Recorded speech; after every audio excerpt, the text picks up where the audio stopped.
Hello guys, तो हमने battle through the haven के पिछले नोवेल पार्ट में देखा था हॉल ऑफ सोल के बंदे वहां से जाने के बाद शोयान अपने फॉलन स्टार पवेलियन के मेन हॉल पर लौट जाता है। उसके बाद वो अपने सारे दोस्तों और टीचर के साथ मीटिंग पर बैठ जाता है और उसे पता चलता है पिछले 2 साल के अंदर क्या क्या हुआ। अब सारी बातों को जानने के बाद शोयान बोलता है, भले ही प्रोफाउंड रिवर लाइन्स हमारे लिए खतरा ना हो, लेकिन हमें एक एलाइन को क्रिएट करना चाहिए हॉल ऑफ सोल के खिलाफ, क्योंकि हम बिल्कुल भी हान क्लान के बंदों का अकेले सामना नहीं कर सकते, जिसके चलते हमें भी एक बड़े से अलायंस को फॉर्म करना ही होगा। अब ये सुनने के बाद मास्टर याओलाओ कहते हैं, अगर ऐसी बात है हम पिल टावर को इसमें जरूर ज्वाइन करेंगे। उसके बाद वो पिल टावर की कुछ सीक्रेट हिस्ट्री शोयान को बताने लगते हैं। अब लंबे से डिस्कशन के बाद दोनों चेले और गुरु इंतकाम के लिए निकल जाते हैं, जिसके चलते वो प्रोफाउंड स्काई सेट को तहस नहस करने के साथ साथ आसपास के कुछ चुंदू पुंदू से फ्रैक्शन को भी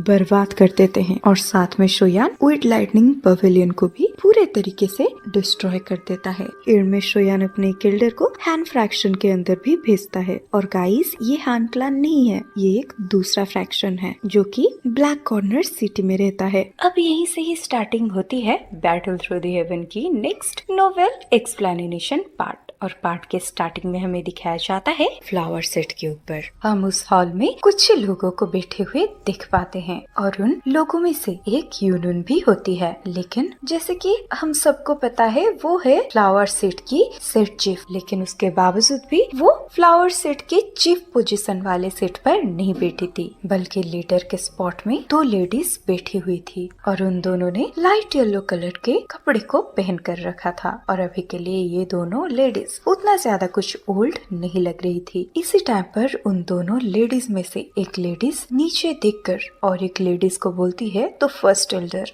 आपका क्या राय है? अब हमें दिखाया जाता है वो फर्स्ट एल्डर के हाथ में एक स्क्रोल है और यही वो स्क्रोल था जिसको फॉलन स्टार पवेलियन के बंदों ने यहाँ भेजा है। अभी इसी टाइम पर हेजिटेट करते हुए फर्स्ट एल्डर बोलते हैं, ग्रैंड एल्डर, पहले से फॉलन स्टार पवेलियन का हालात काफी ज्यादा बदल चुके हैं और अगर हम स्ट्रेंथ की बात करें तो हमारा फ्लावर सेट भी फॉलन स्टार पवेलियन की स्ट्रेंथ के साथ कंपेरेबल नहीं है। लेकिन अगर वहीं पर बात की जाए हॉल ऑफ सोल और फॉलन स्टार पवेलियन की, तो इन दोनों की स्ट्रेंथ में काफी ज्यादा गैप है और फॉलन स्टार पवेलियन और सोल पैलेस के बीच में ऐसी दुश्मनी है जिसके चलते वो दोनों एक आसमान के नीचे बिल्कुल भी नहीं रह सकते और किसी न किसी को तो मरना ही पड़ेगा। और अगर हम फॉलन स्टार पवेलियन की ये अलायंस को ज्वाइन कर लेते हैं तो इसका सीधा सीधा मतलब ये है कि हम हॉल ऑफ सोल को अप्रोच करेंगे और हॉल ऑफ सोल का विरोध करना बहुत ही ज्यादा डेंजरियस साबित हो सकता है। ये सुनकर वो लीडर सीट में बैठी हुई एक ग्रैंड एल्डर बोलते हैं, मैंने कभी नहीं सोचा था कि याओ जिन अभी तक जिंदा होगा और तो और अभी के लिए उसका स्ट्रेंथ बैंशिंग लेवल पर एडवांस हो चुका है और उसका वो डिसाइबल याओ जिन से भी और ज्यादा फ्राइटनिंग है और उस लड़के ने बेसिकली अपनी टीचर की स्ट्रेंथ को पीछे छोड़कर सीधे के सीधे डाउशिंग लेवल पर ब्रेक थ्रू कर लिया है। तो इस स्ट्रेंथ हमारे फ्लावर सेट से काफी ज्यादा पावरफुल हो चुका है। और जहाँ तक बात रही हॉल ऑफ सोल की, तो इन पास्ट हमारा रिलेशन हॉल ऑफ सोल के साथ बिल्कुल भी अच्छा नहीं था और बहुत बारी हम लोग उनके साथ फाइट भी कर चुके हैं, लेकिन उन लोगों से हम जीत नहीं पाए। अब ये सारी बातों को सुनने के बाद यूनुन बोलने लगती है कि ग्रैंड एल्डर, भले ही ये अलायंस काफी ज्यादा रिस्की हो, लेकिन ये हमारे फ्लावर सेट के लिए काफी ज्यादा बेनिफिशियल रहने वाला है, क्योंकि पिछले कुछ सालों से हमारा फ्लावर सेट का डेवलपमेंट एकदम सा रुक सा गया और कई सालों से प्रोफाउंड स्काई सेट हमें सप्रेस करता ही आ रहा है। तो अगर हम सच में ये अलायंस को ज्वाइन करते हैं तो फिर बिना किसी डाउट के हमारा फ्लावर सेट का रेपुटेशन ग्रो होने वाला है। और भले ही यूनुन कुछ भी कहे, लेकिन उसको तो पता ही है वो जैसे तैसे करके बस शोयान के साइड में खड़ा होना चाहती है, क्योंकि आखिर सबको पता ही है यूनुन शोयान के लिए कुछ स्ट्रॉन्ग फीलिंग पोजेस करती है, सही है कि नहीं? तो इधर ये सारी बातों को सुनने के बाद वो ग्रैंड एल्डर बोलती हैं, वो टाइम हमारे लिए काफी ज्यादा ट्रबलसम था। उस टाइम में मैं और बिग सिस्टर दोनों ही ब्यांशंग लेवल के इंटरमीडिएट लेवल पर हुआ करते थे, लेकिन अगर हम दोनों साथ में भी काम करते तब भी हम उस ओल्ड डिमन टियानमिंग को हरा नहीं पाते। और जब बाद में बिग सिस्टर की कल्टीवेशन ब्यांशंग लेवल की हाई लेवल पर पहुंच गई, ओरिजिनली हम ओल्ड डिमन टियानमिंग के साथ फाइट करना चाहते थे, लेकिन अनएक्सपेक्टेडली शोयान ने उसे खत्म कर दिया। अब वो ग्रैंड एल्डर यूनुन को देखते हुए कहती है, यूनुन रूमर्स के हिसाब से तुम्हारे और शोयान के बीच में कुछ तो रिलेशनशिप है, तो अगर तुम उसको हमारे फ्लावर सेट के साइड कर सकते हो तो वो हमारे लिए काफी ज्यादा बेनिफिशियल रहेगा। अब ये सारी बातों को सुनने के बाद यूनुन बहुत ही ज्यादा शर्मा जाती है और अपने सर को हाँ में हिलाती है। अब इसी टाइम पर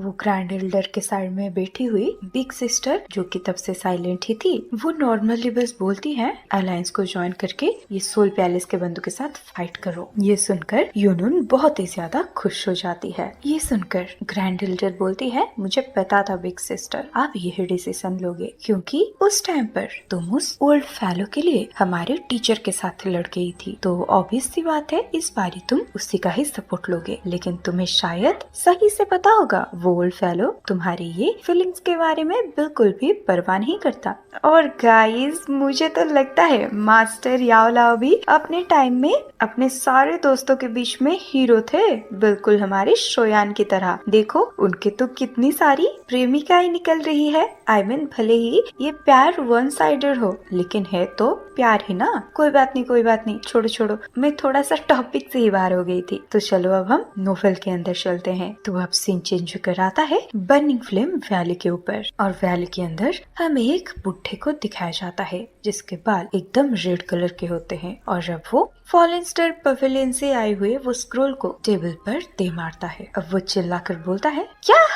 अलायंस को फॉर्म करके हॉल ऑफ सोल को अप्रोच करना। हाँ, भले ही वो ह्यूमन और घोस्ट क्रिएचर बहुत ही ज्यादा घटिया हो, लेकिन ये लोग हमारे बराबर के नहीं हैं और हम लोग बिना कोई रीजन के इनको अप्रोच नहीं कर सकते, तो तुम लोग ये ऑफर को रिजेक्ट कर दो। अब इस बुढ़े की ऐसे रिएक्शन को देखकर टेंगजिन और टेंगहुआ वो बहुत ही ज्यादा मायूस हो जाते हैं। अब अचानक से वो बुढ़ा खांसने लगता है, जिसके वजह से उसके मुंह से थोड़ा बहुत खून भी निकल जाता है। ये देखकर टेंगहुआ अपने सिर से निकलकर वो बुढ़े के पीठ को थपथपाने लगती है। इसी टाइम पर वो बुढ़ा खुद को जैसे तैसे संभाल कर बोलता है कि मेरी हुआ ही सबसे बेस्ट है और मेरे दिमाग में एक प्लानिंग चल रही है, जैसे कि वो शोयान एक 1 स्टार टाओशेंग का वॉरियर है और साथ ही साथ वो काफी यंग भी है, तो अगर वो अच्छा दिखता हो तो उसे बोलो हमारे टेंगहुआ के साथ शादी करने को, तो ही जाकर मैं ये अलायंस को ज्वाइन करूंगा। ये सुनकर टेंगहुआ एकदम से गुस्से में आ जाती है और वो चिल्लाकर बोलती है, ए बुढ़ा,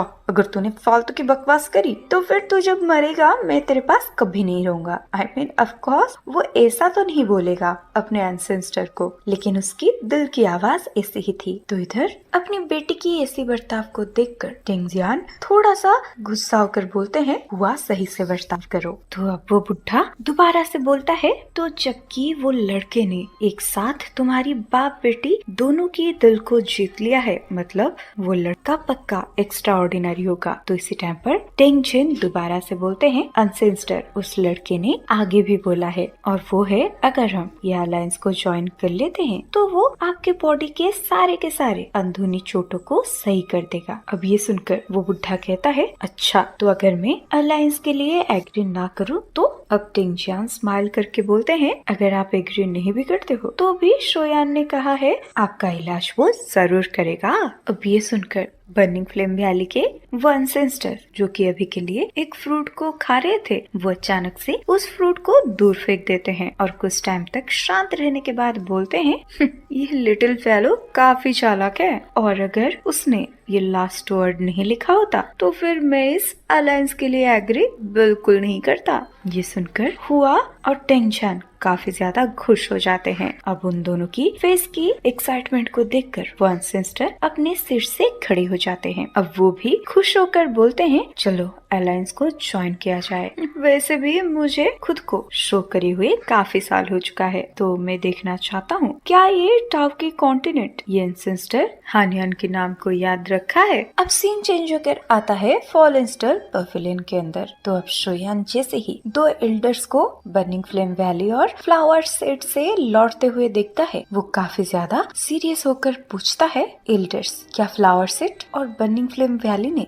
अलायंस को ज्वाइन करने के लिए एग्री किया? अब सामने से दोनों एल्डर्स पूरे सिचुएशन को एक्सप्लेन करने लगते हैं। अब पूरी बात को सुनने के बाद शोयान खुशी से फूल जाता है। अब इसी टाइम पर मास्टर याओलाओ अपनी दाढ़ी को सहलाते हुए हंस के बोलते हैं, मैंने भी बिल्कुल एक्सपेक्ट नहीं किया था कि यह अलायंस का प्रोसेस इतना ज्यादा स्मूथ जाने वाला है। आफ्टर ऑल ये हॉल ऑफ सोल कोई ऑर्डिनरी फैक्शन है नहीं, तो इसे अप्रोच करने के लिए काफी ज्यादा साहस की जरूरत होती है। ये सुनकर क्वीन मेड्यूसा बोलती है, अच्छा अगर ऐसी बात है तो फिर हम ये दोनों फ्रैक्शंस के साथ कब मिल रहे हैं? ये सुनकर मास्टर याओलाओ बोलते हैं, भले ही ये दोनों फ्रैक्शंस काफी ज्यादा स्ट्रॉन्ग है, लेकिन हॉल ऑफ सोल को टक्कर देने के लिए हमें पिल टावर को भी अपने साथ मिलाना ही होगा। अब ये सुनकर शोयान थोड़ा बहुत मायूस हो जाता है, क्योंकि उसे सही से पता था ये पिल टावर की जब से जन्म हुई है वो तब से न्यूट्रल रहे हैं, खुद को कोई भी कैंपेन के साथ नहीं जोड़े हैं, जिसके चलते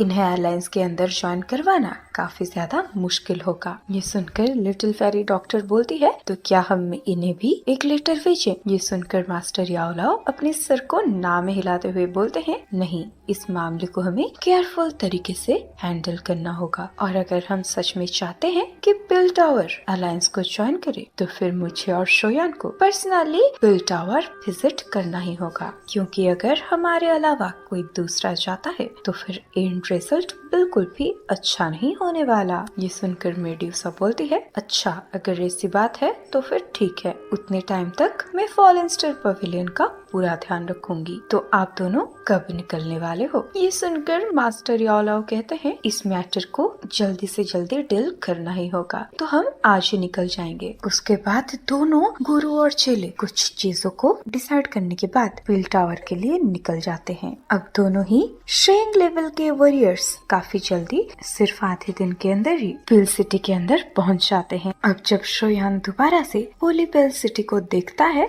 वो काफी ज्यादा इमोशनल हो जाता है। आखिरकार यही वो जगह था जिसने शोयान को पूरे सेंट्रल प्लेस में फेमस किया था, क्योंकि पिल गैदरिंग के दौरान शोयान खुद के स्ट्रेंथ के ऊपर रिलाय करते हुए सोल पैलेस के बंदों को हरा दिया था, जिसके चलते पिल गैदरिंग का champion spot hall of soul के एक्सपर्ट्स के हाथ में नहीं जा पाया। अब वो गुरु और चेले काफी जल्दी सीधे के सीधे पिल टावर के अंदर ही एंटर कर जाते हैं। अब सीन चेंज होकर आता है पिल टावर के तीनों ग्रेट एल्डर्स के ऊपर। अब उन तीनों के सामने एक एल्डर प्रेजेंट होके शोयान और याओलाओ के बारे में सबको बताते हैं। अब वो तीनों भागते हुए जल्दी से ये गुरु और चेले के पास आते हैं। अब इसी टाइम पर जुआन कोंगजी हंसते हुए बोलते हैं तो आज हमारे पिल टावर के अंदर कुछ खास मेहमान आए हुए हैं। अब ये सुनकर मास्टर याओलाओ तीनों को ग्रेट करते हुए बोलते हैं, हम तीनों को मिले हुए काफी टाइम हो चुका है, तो तुम तीनों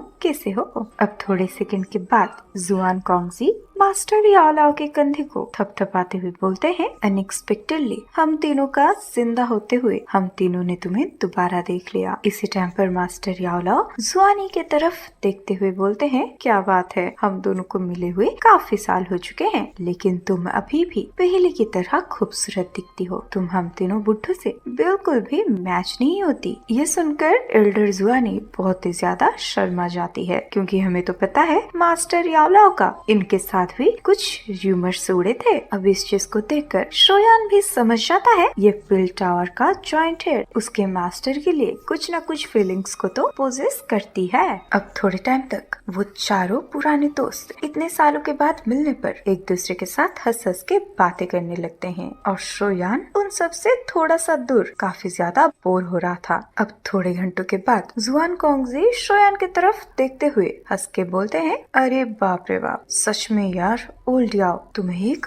बहुत ही अच्छा डिसाइबल मिला है, और देखो तो सही इसका उम्र इतू सा है, लेकिन फिर भी ये डाउशिंग लेवल पर अपग्रेड हो चुका है, और तो और ये सारे रिलेशनशिप्स का वैल्यू करता है। और तो और मैंने सोचा था तुम अगर हॉल ऑफ सोल में मर जाते तो मैं ये शोयान को अपना डिसाइबल बना देता। ये सुनकर हमारा शोयान भी बहुत ही ज्यादा एम्बेरस फील करता है। अब वो बोलता है, एल्डर जुआन कॉन्गजी, आप प्लीज मेरा मजाक मत उड़ाया करो। ये सुनकर जुआन कॉन्गजी बोलते हैं, अरे अरे, इतना ज्यादा पावरफुल बंदा किसी को एल्डर नहीं बोलता, और स्ट्रॉन्ग लोग एक दूसरे को मास्टर बुलाया करते हैं, क्योंकि चाहे बात हो डाउ की ट्रेनिंग की या हो अल्केमिस्ट स्किल्स की, तुम दोनों में ही मुझे काफी पीछे छोड़ चुके हो, क्योंकि मुझे बैंशिंग लेवल पर ब्रेक थ्रू करे हुए पूरे के पूरे 1 साल हो चुके हैं। उसके बावजूद भी जब जब मैं तुम्हें देखता हूँ, मुझे तुम्हारे आंखों के अंदर सिर्फ एक बड़ा सा समंदर ही दिखाई देता है। लेकिन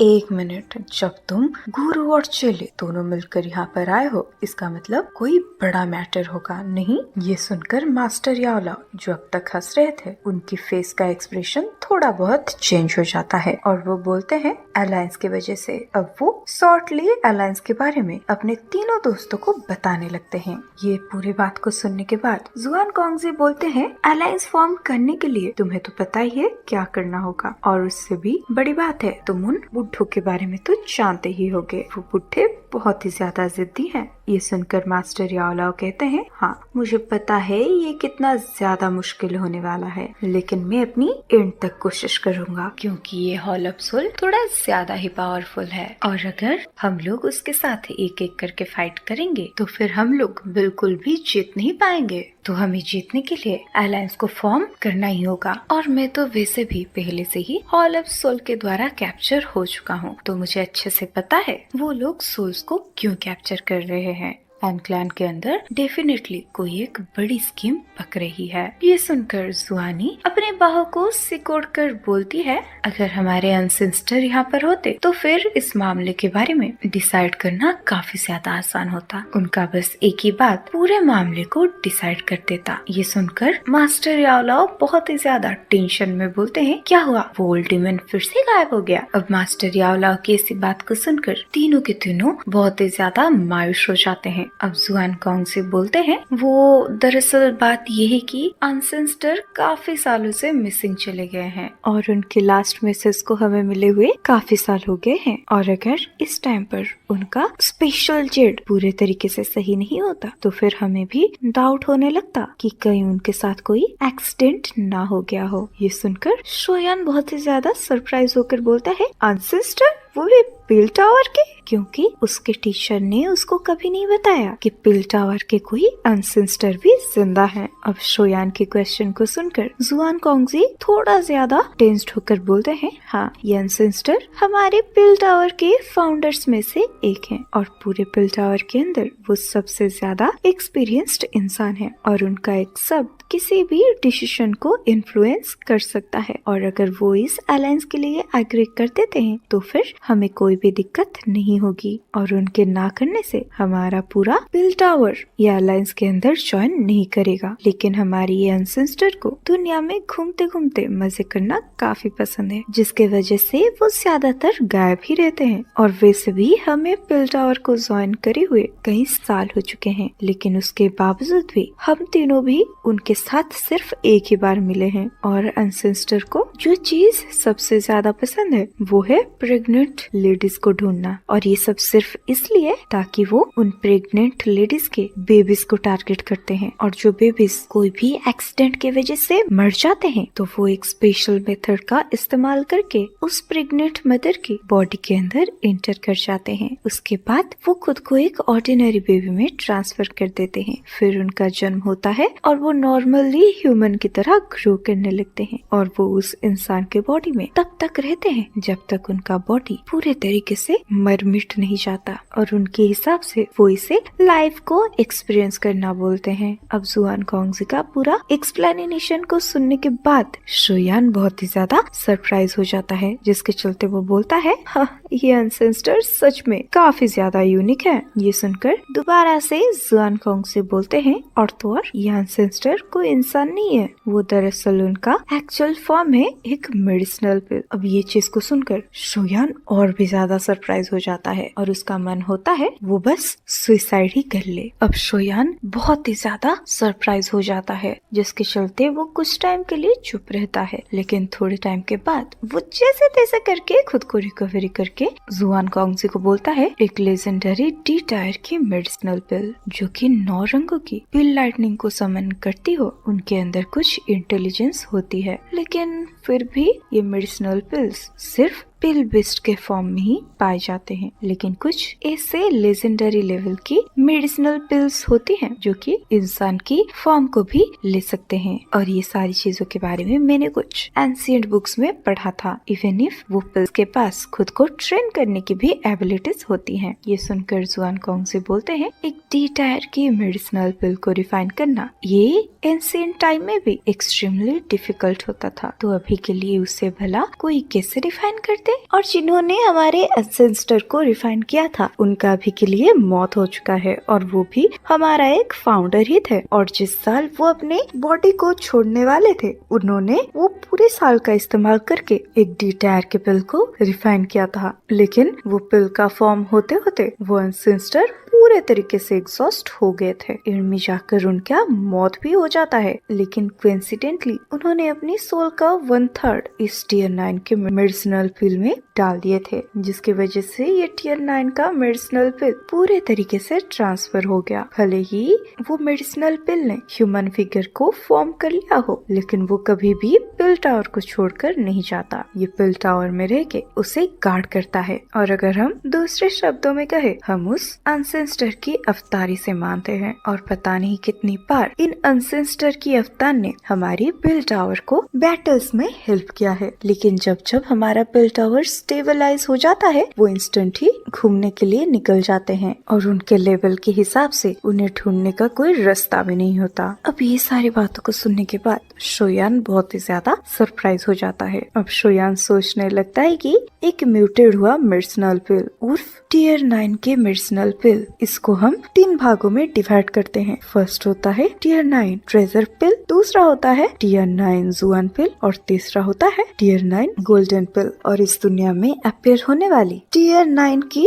मेडिसिनल पिल मोस्टली टियर 9 की ट्रेजर पिल ही होता है, और इस टाइम पर जुआन पिल को ढूंढना काफी ज्यादा मुश्किल है। और जहाँ तक बात रही ये टियर 9 की गोल्डन पिल की, वो तो शायद ही एंशिएंट टाइम में एग्जिस्ट करता था, और उसके बाद ही आती है लेजेंडरी डी टायर की मेडिसिनल पिल, और अभी के लिए ऐसा कोई इंसान जिंदा नहीं है जो कि इसी हाई टायर की मेडिसिनल पिल को रिफाइन कर सके। अब ये सारी बातों को सोचने के बाद शोयान फाइनली समझ जाता है एक टाइम पर ये पिल टावर कितना ज्यादा फ्राइटनिंग स्ट्रेंथ को पोसेस करता था। अब जुआन कॉन्गजी बोलते हैं ये सब छोड़ो, अब उन एंसेस्टर के बारे में ज्यादा कुछ बात करने की जरूरत नहीं है, क्योंकि उन्हें मिसिंग गए हुए काफी साल हो चुके हैं। अब पता नहीं कब वो अपीयर होने वाले हैं, और शायद इस टाइम पर वो कोई बेबी के फॉर्म में होंगे, क्योंकि जब मैं उनसे लास्ट टाइम मिला था वो एक 17-18 साल के लड़के के फॉर्म में थे, और पता नहीं है वो कौन से रूप में होंगे।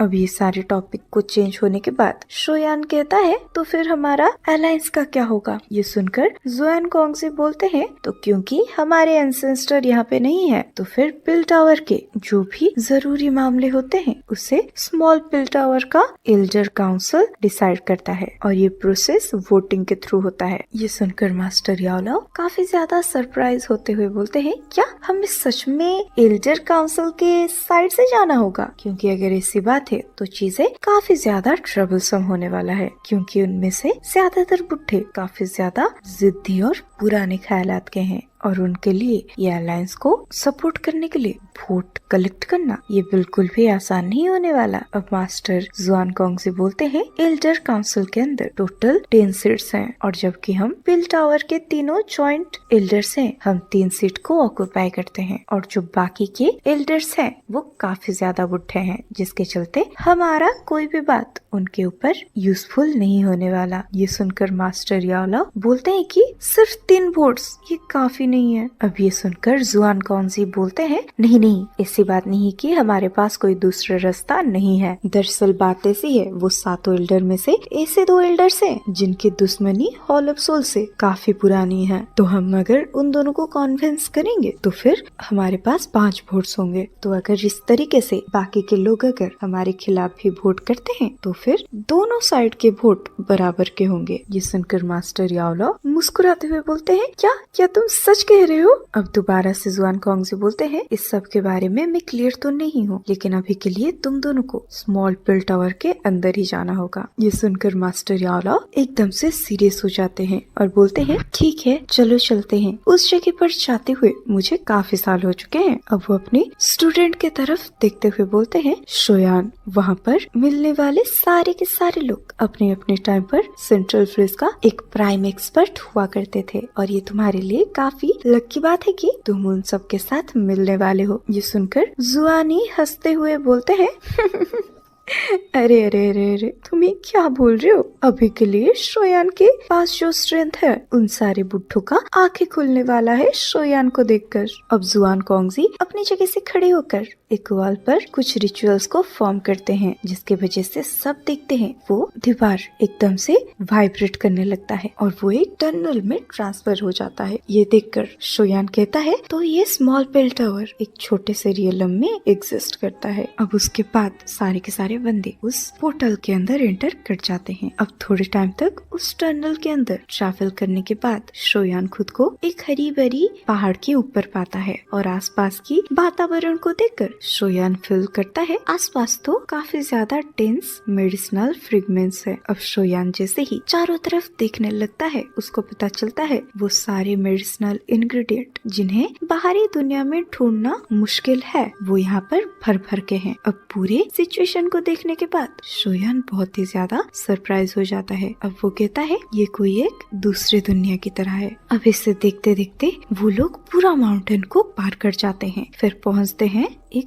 कमरे के सामने। अब एक स्टोन रूम के अंदर मास्टर याओला और शोयान काफी टाइम तक रेस्ट करते हैं और उस टाइम के अंदर पील टावर के तीनों जॉइंट एल्डर्स कहीं पर चले गए थे। फिर कुछ घंटों के बाद वो तीनों लौटते हैं। अब जुआन कॉन्गजी मास्टर याओला को बोलते हैं, मेरे पास 2 खबरें हैं, जिसमें से एक अच्छा और दूसरा बुरा है। तो अच्छी न्यूज ये है, हम 5 वोट को सिक्योर कर चुके हैं, लेकिन बुरी खबर ये है, इतने दिनों के बाद एल्डर काउंसिल में एक और मेंबर जुड़ने जा रहा है। तो इस एल्डर के पास भी अपना खुद का वोट होगा, लेकिन अनफॉर्चुनेटली वो है ओल्ड डीमन हु। ये सुनकर मास्टर याओला एकदम से एग्रेसिव हो जाते हैं और वो बोलते हैं, ये तो मुझे बिल्कुल ही बर्दाश्त नहीं कर पाता। ये सुनकर जुआन कॉन्गजी बोलते हैं, हाँ तुमने सही बोला, ये तुमसे काफी जलता है और ऊपर से ये काफी ज्यादा पुराने ख्यालात का है, लेकिन अगर वो एल्डर बन जाता है तो फिर ये हमारे अलायंस के खिलाफ जरूर वोट करेगा और तुम अपने टाइम पर इस बुढ़े को